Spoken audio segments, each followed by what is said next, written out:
Breaking down Bitcoin Cash here. Okay, so this is actually above the daily moving average, so it's already pretty bullish. And you can see we've had a bull push the last week or so, been pretty much straight up. So looking at this though, let's just see if we can maybe find a trade set up. So there's a bit of a liquidity resistance right here. You can see price rejected this area many times, 4 times, 5 really, and then broke, tested here, sold off.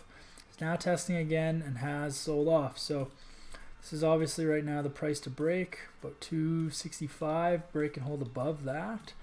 There's a chance that we could anticipate a bit of a pullback just because this has moved up so much without any real pullback since all week really. So if we look at the weekly range, I love looking at the ranges, very important. So it says on average it moves about 35 bucks in a week and it's already moved 30, so there's still a bit of room, but like I said, you can even see the on the weekly basis, you can see the huge resistance here, right? So on the weekly time frame, you can see rejected is now selling off. So it's a big area to break. So we do need this to be broken before we can hit higher, obviously. I'd be looking for a pullback just based on this price segment here. So if price is going to indeed pull back, this is kind of the area where it will most likely pull back to. So, and it's quite a bit above this moving average already. So like this is fairly bullish, and you can see what could have happened here if we look back.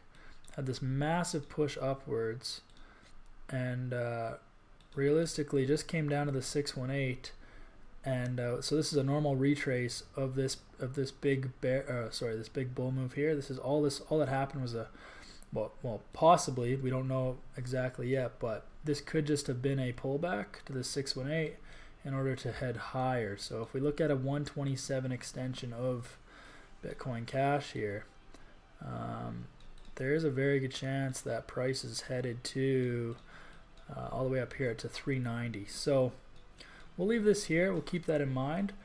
If this continues to break higher, it's probably going to 390. So, and then maybe higher after that, or maybe a big sell-off after that. We don't know. But as of right now, this is the zone to break. Even on today's candle, you can see yesterday we had a bear candle. Today we had pulled up a little bit and has been selling off. There's still 3 hours left, but there's a good chance this closes below this zone. So we are looking for a pullback for sure. And I'd be looking to this zone. The 50% 618 is very common, and you can actually see. We'll clean this up here. You can actually see the price action in this zone. All these wicks inside of it, and you can see like here retested, and then finally broke, and then came down, touched it with these 2 candles, and then went higher. So this area is pretty significant. You can drag it across here, and you can see how many times price price has been in it here. So very significant zone. Right around 235. 235 is right in the middle here. So price likes whole numbers. So I'd be looking for price to come down to 235-ish, but anywhere in this zone really works. It could do an even deeper retrace, so let's just see if this is indeed retracing. I mean, your 786 is huge as well, so you can see if we drag this across here, your 786, rejected this before. If you dragged it all the way across, you can see it would have rejected here too.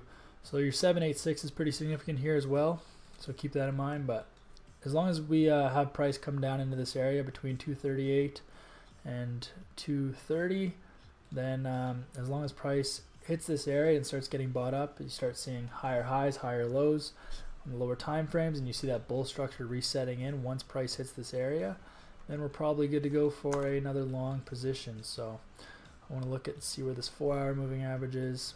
Yeah, ideally price comes down and rejects this 4-hour moving average as well. Maybe it catches up and hits right here. That would be really good. And then we're just looking at our next trade. So we'll say once price hits this area here, which could take the rest of the week. So we'll just start this based on, let's see.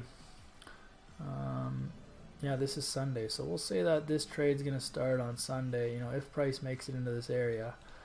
And then we're looking at about $35 with a range, so give or take, we might need $15 worth of stop, and then $30 with the target. I mean, that would, well, it puts us at 45 actually, so that's too much. So I mean, we might not be able to break this zone next week if it follows its normal ranges, but I mean, there's been a lot more liquidity in the market than normal, so you can definitely push these ranges. But I'd be looking to get in at this area, and then as soon as these wicks stop, like let's say there's a bunch of wicks that poke through into this zone, where keep your stop below this zone, and then especially once price starts ticking back upwards, starts creating higher highs, higher lows, and lower time frames, just make sure your stop is below all the wicks, but it doesn't have to be too far below, as long as it's already making its way back up. And then yeah, this would be about $35 right here actually. Between right about here is $35 with a range, so give or take, you're basically targeting the top of this zone, and then hopefully we break through it. And then as long as price, like if price breaks through this area, we'll drag this across more, and then gets a bit of, it breaks, it holds, and then gets a bit of a retest here, then we'd be looking for the next trade upwards even higher, all the way towards, like I said before, the 390. That could take some time, so but there's a lot of trades in between now and then that we could take. Every time this pulls back, we buy it, and then we dump it, we wait for it to pull back, we buy it again, we dump it, we repeat. That's what we keep doing all the way up to 390 if this is going to stay bullish, which very well could. But we just have to respect the price action, respect our zones, and respect our ranges, right? I mean, this only on average moves 35 bucks a week, so I'm not going to shoot for $100 in one move. It's not practical, right? The move would just take too long. There's a lot that could happen between now and $100 worth of range, right? Like that's 3 weeks worth of movements. So yeah, personally I would just wait for this to come down in this zone, between 238, 230, and look for that buy position, then just target the top of this zone right at about 265. I think would be very reasonable, and then yeah, most likely take our profits and wait for another pullback. Unless it completely breaks through, then we could just hold the trade. I mean, there's no sense in trying to